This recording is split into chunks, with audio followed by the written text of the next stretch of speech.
Joe Rogan explains why Conor McGregor may never fight in the UFC again. Is his career over? We'll get into it. Also, the UFC signs a young 19-year-old women's prospect. You're not going to believe this signing. Could this be the future of MMA and the UFC in the women's divisions? We'll see.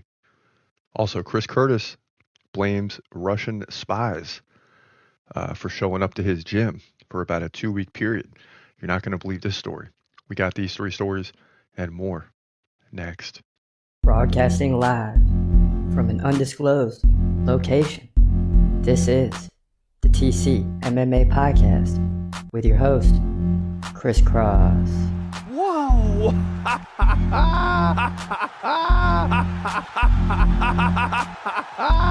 Dana White privilege. Let's go, baby! Let's go! Let's go! Let's go! Let's go, baby! Dana White privilege. Privilege.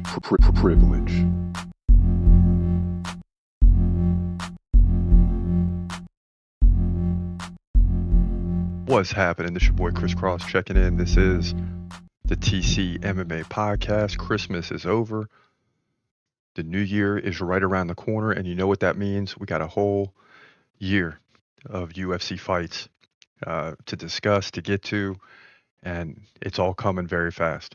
And there's a lot of great fights already at UFC 311, UFC 312, and then all the fight nights that are scheduled in between them. So stay tuned for those fight breakdowns on future podcasts. But today we got to get into some of the main topics, some of the main stories that have happened over the last several days. For instance, Joe Rogan details why Conor McGregor may never fight again. Right? I mean, we haven't seen him in some time. It's not a far-fetched thing to say he may never fight again. Eddie Alvarez jumps in on that topic as well. Mark Zuckerberg teams up with stars like Max Holloway and others for intense MMA training sessions. Also, Elon Musk, un-American cyber truck criticism from controversial UFC star gets the backing of Sean Strickland. So we'll get into that.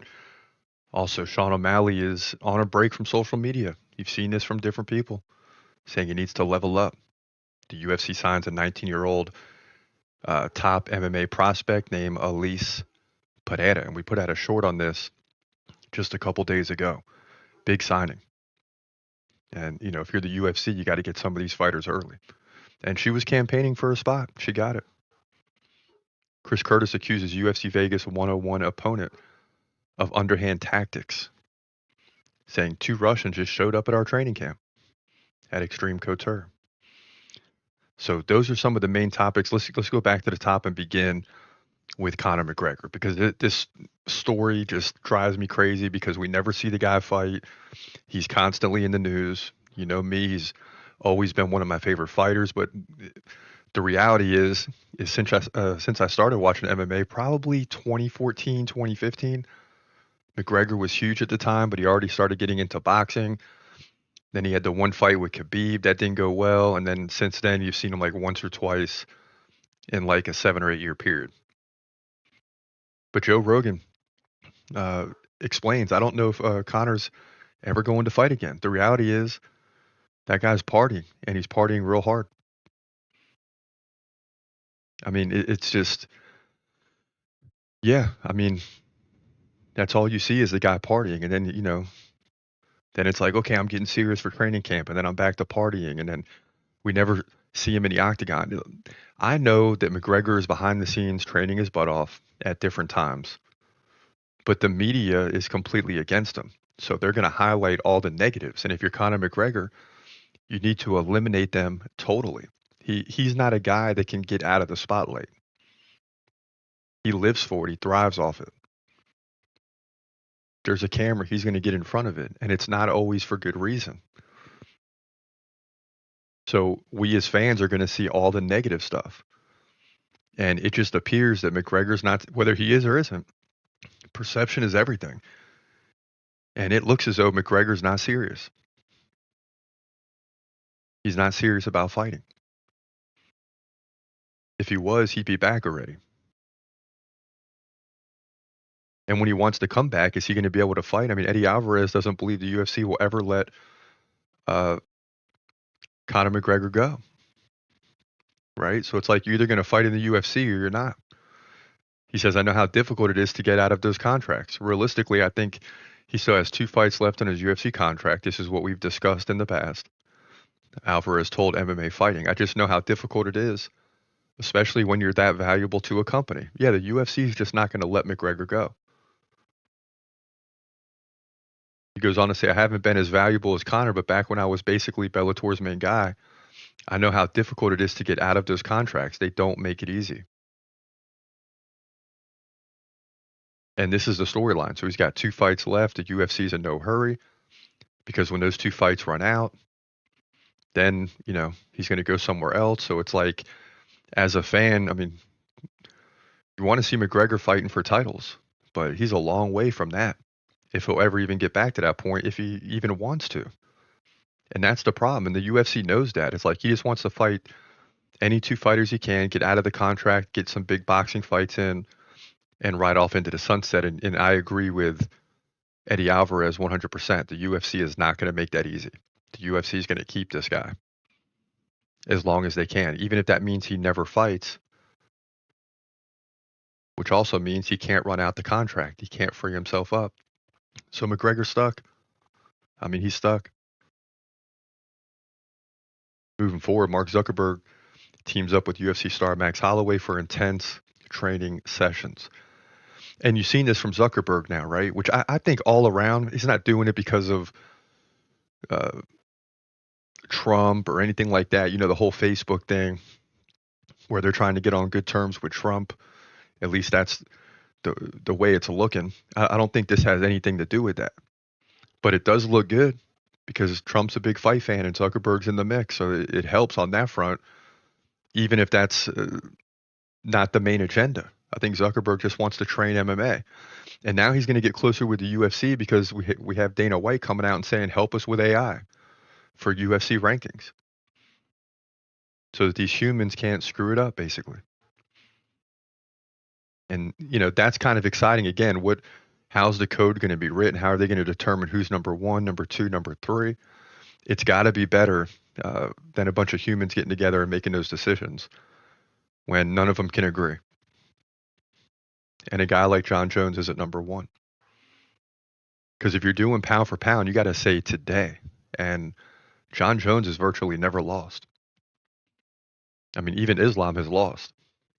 John Jones just had a DQ in a fight he was clearly on the road to winning, with a rule that led to the DQ that is now legal, the 12-6 elbow. So yeah, AI doing UFC rankings is going to be a good thing, and that's why you consistently see Zuckerberg in the news. He's going to become closer and closer with the UFC, which oddly enough brings him closer and closer to Dana White, who could serve as like a middle person between him and Trump to keep Facebook out of trouble. So it's a win-win really all around. Because right now Trump's on the move against anyone and everyone that went against him. Elon Musk's un-American Cybertruck criticism from controversial UFC star gets the backing of Sean Strickland. So I don't know this whole story. I just know Bryce Mitchell went off on Elon Musk over the Cybertruck and the belief that it's like un-American. Sean Strickland's not going as far because at the end of the day, you get, if you're Sean Strickland or Bryce Mitchell, you got to look at Elon and say he helped Trump win the presidency for sure. He bought Twitter, which from that side of the aisle, it was a great thing. So Sean Strickland's not going as far to criticize Elon Musk, but, he's liking the fact that Bryce Mitchell had the guts to come out and say some of these things. But this is nothing out of the ordinary for these two, right?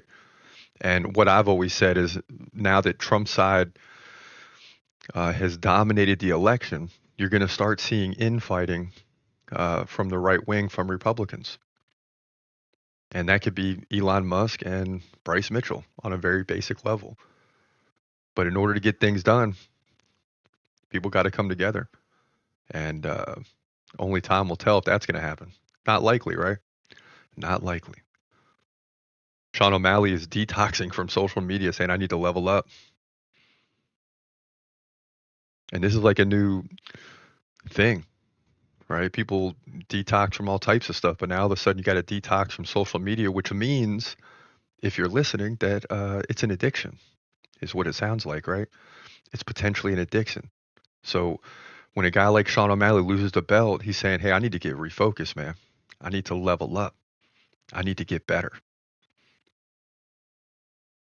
How far that's going to go, I don't know. I know he's got the podcast and all those things, so I'm sure he's going to be around on some level, but he seems to get, or seemingly wants to get serious about the career. And you should, because when you lose the belt, a lot of guys never reclaim it. Most fighters don't ever get the belt back. Some do, and we know who they are.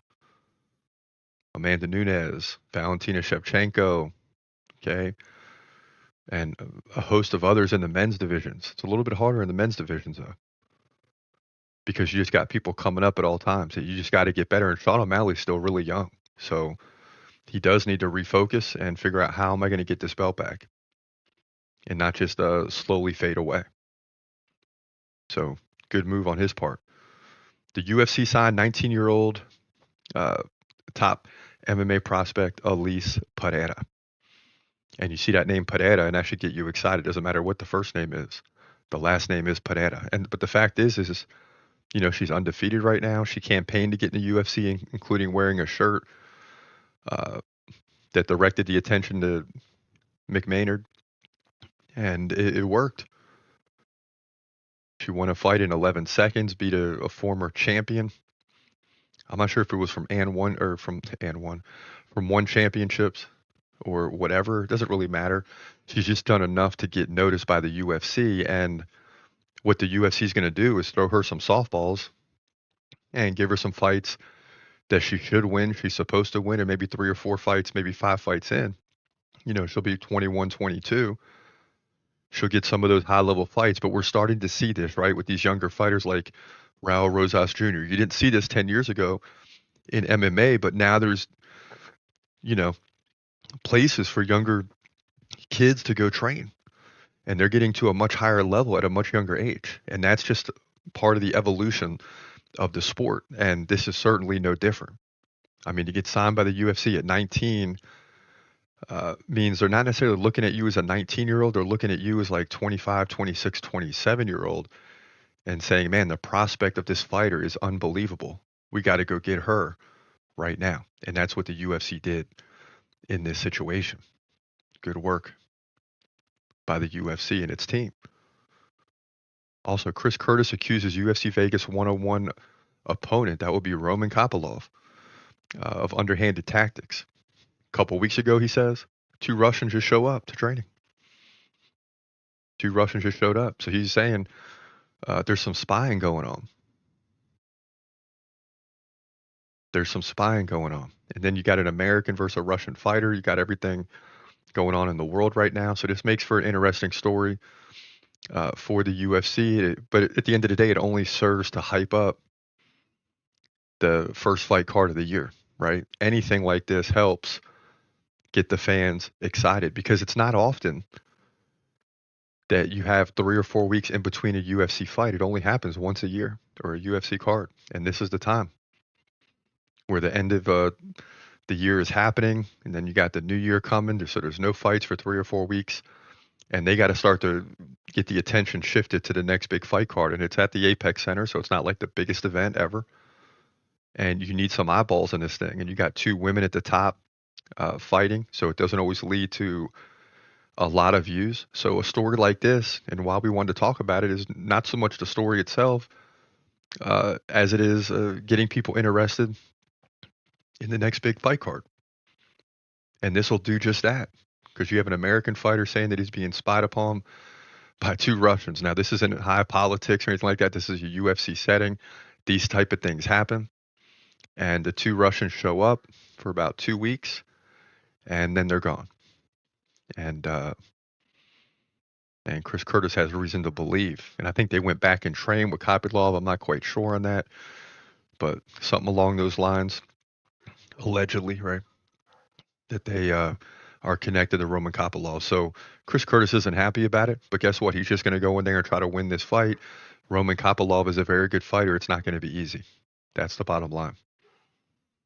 So we just want, the point of today's podcast is just to get in here and catch you up on some of the news that's going on. We don't have fights this week. There's not, a ton of attention on this week's fight card. So this is a time of year where it's kind of exciting because there's not a lot of pressure to get, prepared for this Saturday night. We got a little extra time, to get into some storylines, as we always really is like our favorite part of doing this. But we get caught up week to week with these fights, especially at the end of the year when we're like breaking down. Like we get ahead of the game right now with the predictions, and then we start to fade towards the end of the year because it's just like fight after fight after fight, week after week after week. And it's hard to keep up sometimes. So these are the top stories right now. We'll see what the next week or two holds because there's no fighting going on. And these fighters love to get on the horn and talk to somebody. So there's going to be more storylines breaking out. I can't blame them. If I was in a fight game myself, I'd be doing the same thing. But listen, for now, this is your boy Chris Cross. I hope you have a great day. And God bless. As always, peace.